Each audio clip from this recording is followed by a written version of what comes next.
Hello viewers, welcome to my channel. আশা করি সবাই ভালো আছেন। তো আজকে আপনাদের সামনে একটি নতুন ভিডিও নিয়ে এসেছি। টপিকটা আশা করি সবাই স্ক্রিন দেখে এবং ভিডিও টাইটেল দেখে বুঝতে পেরেছেন। আজকের টপিক হচ্ছে কীভাবে শত্রুকে সারা জীবনের জন্য বিছানায় ফেলে রাখবেন, তার একটা মন্ত্র। এটা গুরুমন্ত্র এবং স্বয়ংসিদ্ধ গুরুমন্ত্র, যেগুলো বাংলাদেশে কোনো বইতে পাবেন না। এটা গুরুবিদ্যা।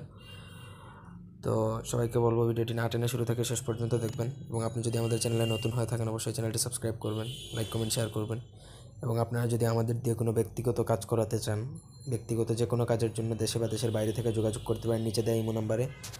ইমো হচ্ছে 019895259848, এটা বাংলাদেশি ইমো নাম্বার। তো এই মন্ত্র যেটা অত্যন্ত প্রভাবশালী এবং এটা গুরুমন্ত্র, যেটা মুখ দিয়ে উচ্চারণ করলে অনেক প্রভাব ফেলে এই মন্ত্রটা। তো মন্ত্রটা হচ্ছে, আমি পড়ে দিচ্ছি। মন্ত্রের দেব শিবশঙ্কর, হাতে অস্থিত হাতে রাস, চণ্ডীর বরে অমুকের হোক সারা জনম নাশ, দোহাই দিলাম না হলে শিবের মস্তক খাস। আবারও বলে দিচ্ছি, মন্ত্রের দেব শিবশঙ্কর, হাতে অস্থিত হাতে রাস, চণ্ডীর বরে অমুকের হোক সারা জনম নাশ, দোহাই দিলাম না হলে শিবের মস্তক খাস। এটা প্রথমত মুখস্থ করে নেবেন মঙ্গলবার বা শনিবার রাত্রিবেলা।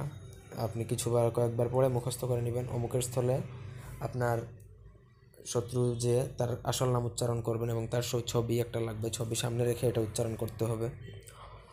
তো এটার প্রয়োগ বিধি আমি বলে দিব, তবে অনুমতি আমি কাউকে দিব না। একান্ত যদি অনুমতি প্রয়োজন হয় তাহলে কমেন্ট করলে হবে না, আগেও বলে দিয়েছি।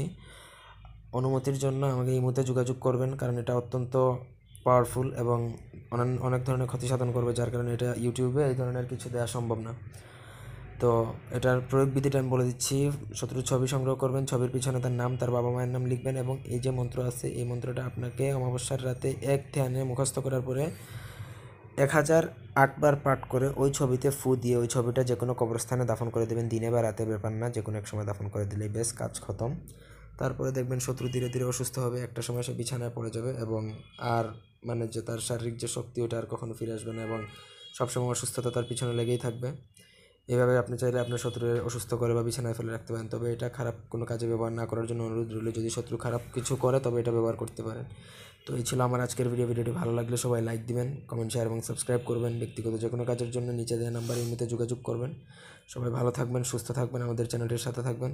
ধন্যবাদ সবাইকে। আল্লাহ হাফেজ।